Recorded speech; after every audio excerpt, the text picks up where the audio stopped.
NieR never got its due back in 2010. It was a compelling story, but it got held back by rising expectations for visuals on the PS3 and its marketing that was unable to capture what the game was actually about, especially abroad. But now we understand what NieR was going for. After selling over 5.5 million copies of Automata, there's now a brand new audience ready to accept Yoko Taro's world. Here's 5 things you need to know about NieR.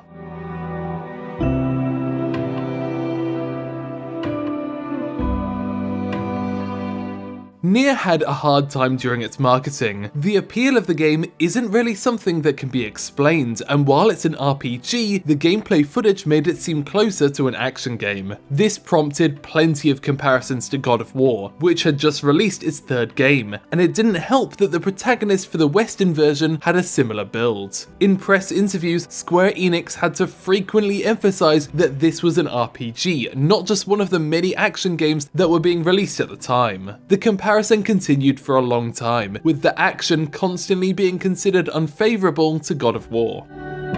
Perhaps one of the other failings of the original is that we didn't know who Yoko Taro was. At the time, he wanted to be known as the faceless director, and in a way, he kinda still is. But we don't know him nearly as well as we do today, so instead he sent producer Yosuke Saito to do the press. But part of Automata's appeal was understanding the mind behind it. In 2010, interviews would talk about twists and turns and non-linear storytelling, but they wouldn't be able to talk about the intention behind it. Square Enix pushed him to do more press later on, and they were right. Only Yoko Taro can sell NieR.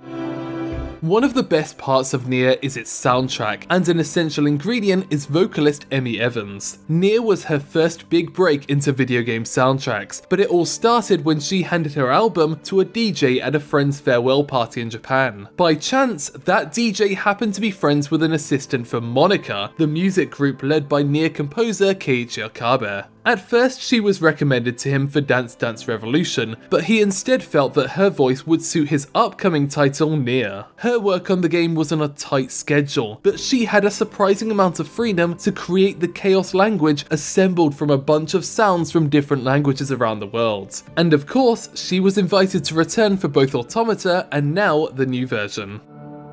The original NieR didn't sell well, but it did have a cult audience, and coincidentally, part of that cult audience now works for Platinum Games. These were people who saw the appeal of the 2010 release, but had also spent some time thinking about how to make it better. In fact, one of the biggest fans was made designer, Takahisa Tora, and when Square Enix approached Platinum asking to collaborate on something, he'd already been working on a pitch for a NieR sequel. Every time Yoko Taro tries to downplay the story of the original game, Tora is there in every interview to talk about how good it really was. Despite Platinum Games not being involved in the NieR Replicant remaster, Tora has been involved as a consultant for the action gameplay.